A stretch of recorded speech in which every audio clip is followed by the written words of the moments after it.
Hello there pretty people of the internet and welcome to my channel. My name is Annika and today I'm going to give you my tips, tricks, and advice on how to read cases for law school. Never mind the little dude behind me, that's life with kids.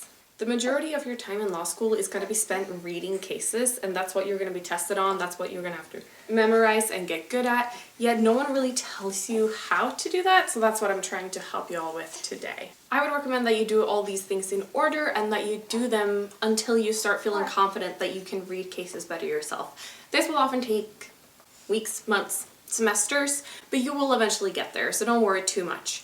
This method is a little time consuming up front, but I think it saves you time because you don't have to reread cases farther down the line because you didn't understand them up front. And also it increases your confidence in understanding what you're doing and what you're reading, which will help not just with the time, but with your anxiety and mental health and your ability to do well in your classes, which is what we're aiming at. Before you even start reading a case, the first thing I want you to do is remember why you're reading the case. To consider this, think about the class you're reading it for and the topic and the syllabus that you're reading it for. Cases we read in law school often deal with multiple issues, so unless you keep it clear in your mind exactly what you're looking for, it can be very distracting. And you can think that you've done your job finding the rule and holding and everything earlier in the case because you're looking at the wrong thing. Also remember that the cases you read in law school bring something new to the table. There's a lot of cases, there's a lot of law to cover. Your professor and the textbook isn't going to waste time with things that aren't bringing something new to the table. Sometimes a case will be there to show similar facts, similar rule, but different outcome. Sometimes it will be to show that the rule is changing or that courts apply it differently or apply different standards. But overall, remember that every case you read is probably bringing something new to the table. So if you read a case and you feel like it's identical to a different case that you just read with the same outcome, same rule application, same court, you've probably read one of them wrong.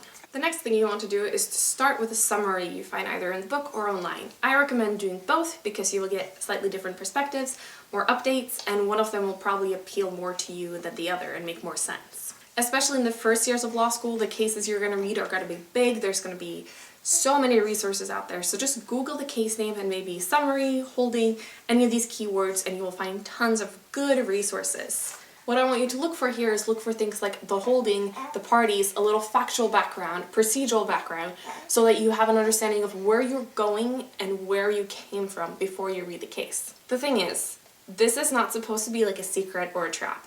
You don't have to go into this blind. After a certain amount of time, you want to be able to read a case blindly without any background information or relying on anyone else to understand what's going on. But in the beginning, you don't have those fine-tuned skills yet, so it's okay to cheat by looking things up online. The important part here is that reading that is not sufficient. You also need to read the case, which we're getting to in just a second. But start with knowing where you're going, knowing the holding, knowing what we'll end up with, knowing why the case is important. To illustrate this and test out the method that I've written down to make sure that it's what I actually did in law school, I decided to read a notoriously difficult case. I don't have any of my textbooks, so I had to take the one case that I had scanned from a textbook and had on my computer, and that is Marbury v. Madison. So what I did before I started reading it was to do a little searching on the Googles to figure out where I'm going, what's important in this case.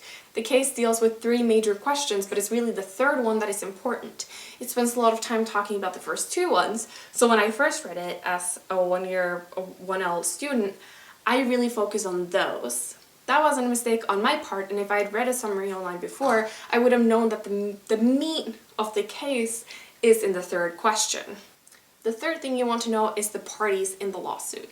I know the names are right there on top, but especially with appellate cases, which is mainly what you're reading in law school, it can be a little tricky to figure out who's the plaintiff, who's the defendant, who's the respondent, etc. You also want to make sure you know why these people are in the lawsuit. Sometimes that's obvious, right? It's a driver who hit a pedestrian, the pedestrian is the plaintiff, the driver is the defendant. That's easy. That's not most of what we read in law school though. A little bit of background information and really making sure that you understand who the parties are will make the case make a lot more sense to you. It's also something that professors love to ask about, so if you know it, you've saved yourself some easy anxiety and some easy points.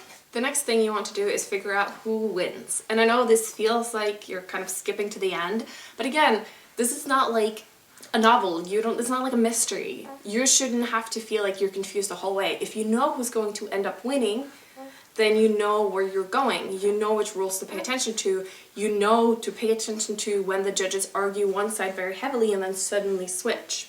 To figure out who won, either read the summary that you did in step 2 or read at the end of the opinion where it says for whoever or overruled motion. Since you've already done the work of figuring out who the parties are, this will be quite quick and easy. Make sure you circle or underline the name of the party that wins, and you've saved yourself a lot of time. The fifth thing you want to do is that you want to know what you're looking at. You want to look at the level of the court, you want to look at the place they're located, and you want to look at the jurisdiction. When you know these things, you can often square out why two cases come out very differently, because they might be in different jurisdictions, or they might be different levels, so one case is essentially overturning the other. These are all things you do before you even get into the case. In the beginning, it's going to take you some time. After a while, it will be a lot quicker. It will only take you a few minutes, and it will make everything so much more clear when you're reading the actual case.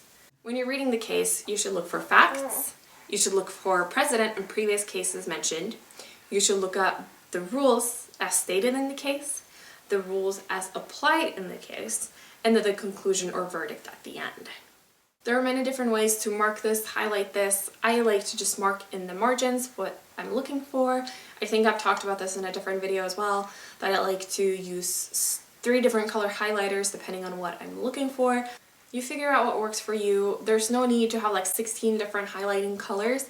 I think stick to 5 or fewer. My sweet spot is 3. After you've read the whole case, you want to make sure you're reading the dissents. Figure out why the judges are dissenting. Oftentimes, a dissent in one case can become the rule in the next case, so you want to make sure that you understand it and that you understand why they are dissenting. Often it's because the outcome does not follow precedent, they believe it's the wrong application of the rule, or the rule does not apply in this case, that they follow precedent that they think should be overturned. There are many different reasons why judges choose to dissent, but that's some of the most common ones. The final step is to brief. Either book brief or brief in your notes, figure out what works for you. Sometimes people brief too much and they can't really use their notes and it's not actually helpful. I tend to book brief and then write a few key facts and the rules and things like that into my notes.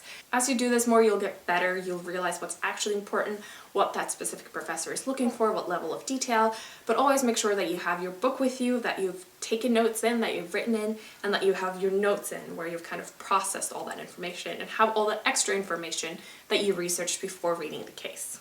So that's it. That's my strategy for reading cases in law school. Make sure you leave any comments or questions down below and I'll try to answer them.